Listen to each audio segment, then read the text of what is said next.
Hello and welcome to the Temple of Tomes with your host, Indie Comics Jones. Today is July 7th, 2021. This is episode 355. Today was New Comics Books Day, and I didn't pick up a single number one. I think there was a new He-Man that came out. I don't know that much about He-Man. I know it's going to get reviewed up the wazoo, so I'm skipping that one.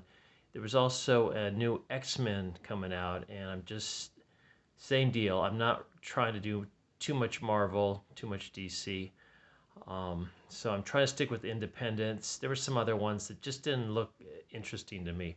But what did come out, there were some twos, I believe a couple fours, a couple fives. So we'll be doing those this week. Okay, first off, I've got Geiger today. This is issue number 4 coming out from Image at a whopping $3.99. It is part of the Mad Ghost run. Been liking this. It's my favorite Geoff Johns story of all time. I haven't read a lot of Geoff Johns, but Blackest Night and Doomsday Clock and the Trinity War, I checked in on those. But this one I'm really enjoying. It's just kind of a simple, fun tale taking place in a dystopian future where the nukes went off and they have all these different gangs that were affected by it differently. And it's right now it's kind of a lot like Road Warrior. Okay, let's take a quick look at what or who's worked on this. Like I said, this is a Geoff Johns written book. Gary Frank is the other creator on this. The colorist is Brad Anderson. Rob Lay did the letters. And the editors are Pat McCollum and Brian Cunningham. And I just want to mention that the art in this is very good, and I think Gary Frank always does a really nice job. That said, let's get into it. If we have a bunch of flashbacks for Tariq Geiger. He's the one that his family was in the bomb shelter. He had to stay out to try to get the dog, and the neighbors came and they wanted to kill his family and use the shelter. He kind of fought them off, had to stay outside, and the bomb went off. And he had been getting some cancer treatments, some radiation treatments, and for some reason the bomb didn't affect him in the same way it did others that were not getting the same treatment. So when he gets mad, he starts to glow, and he gets very, very powerful. What we're doing is from time to time they show flashbacks in here, and this is one of those flashbacks. He's talking about when he first was exposed to the bomb and how he shouldn't even be alive, but he is. And then we go back to present time in this comic, I should say, where he has picked up 2 young children that are trying to be enslaved in Las Vegas. They had to watch their mother get killed by one of the bosses there, and they took off on their own. Geiger came in just as they were being attacked by giant ants in the last issue, and now he's trying to get them to a safe place. Now, if you remember, Geiger has this 2-headed wolf as a companion too, mutated because of the atomic blasts. So that's kind of cool. So they get a Land Rover and they take off. They're going into Arizona, it looks like. And if you've been to Las Vegas, Arizona is very close by. It's not too far away. And they have these skulls and bullet holes in the sign. And they start talking about his past a little bit. And he starts having the memories and thinking about things that had happened in the past. In the meantime, they are spied by, I can't remember what they're called. I should have did a better job of remembering these. It's a group that they're organ hunters. So what they do is they hunt for healthy people, replace their own bad organs with their good organs, and then eat the remainder of the people. Meanwhile, back at Las Vegas, we've got the King of Camelot, actually the son of the king, the prince. I'm assuming that the king has passed on, but maybe they're calling him king now. His father was actually a real-life senator, and the mother's kind of gone wacko. And we'll see in here what she's looking like now. Lovely lady. Some people call her the queen. He, however, does not want her to be called the queen. She is kind of a abomination now.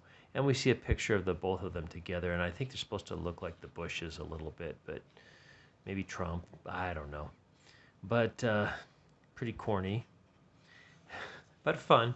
Meanwhile, back at the pirate-themed casino, we've got what's his name? Boy, I should be writing these down. Goldbeard, and he's talking with, let's see, I don't know who it is, kind of flapper. So it must be like a gay 20s type,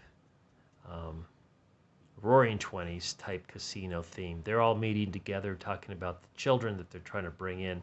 Because children are one of the big assets to have in the city. They're used for all kinds of things, as you can imagine. Mostly not good.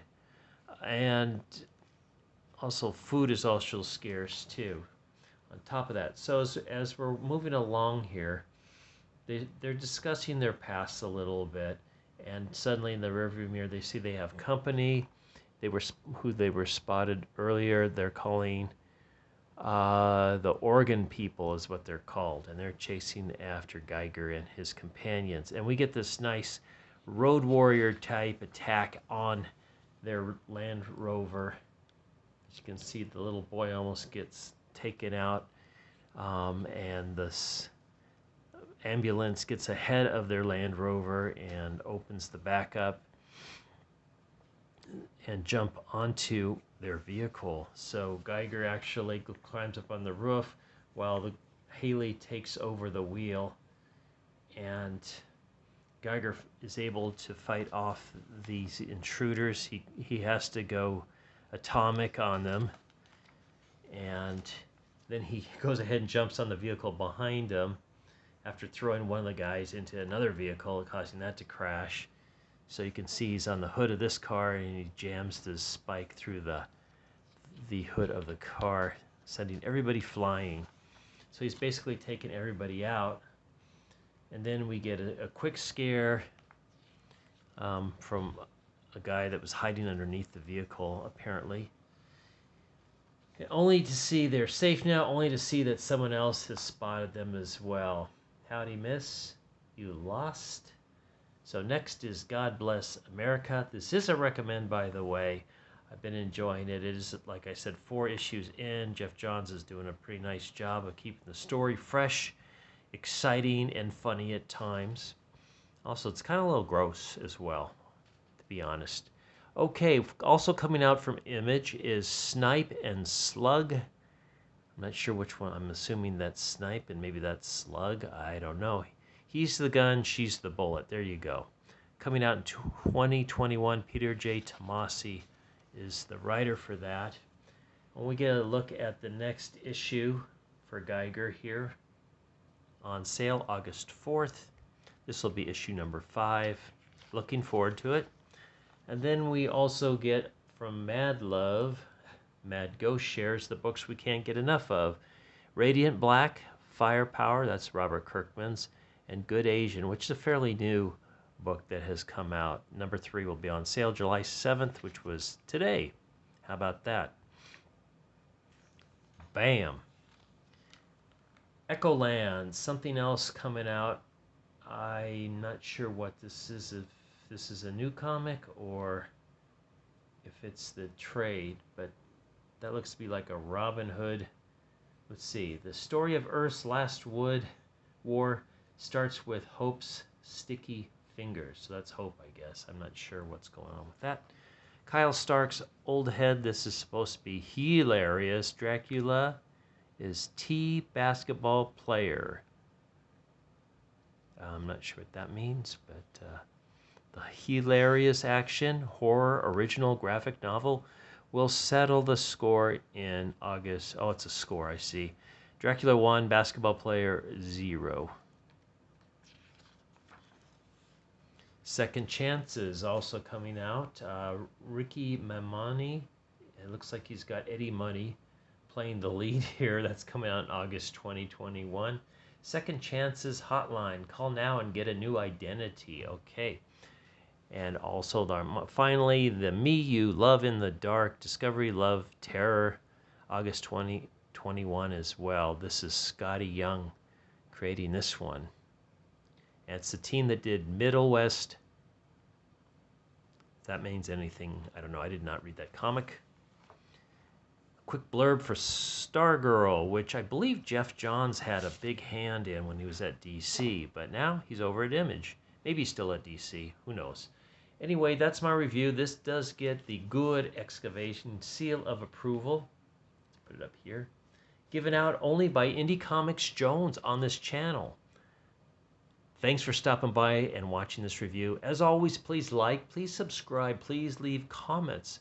And we'll see you next time at the Temple of Tomes. This is Indie Comics Jones bidding you adieu.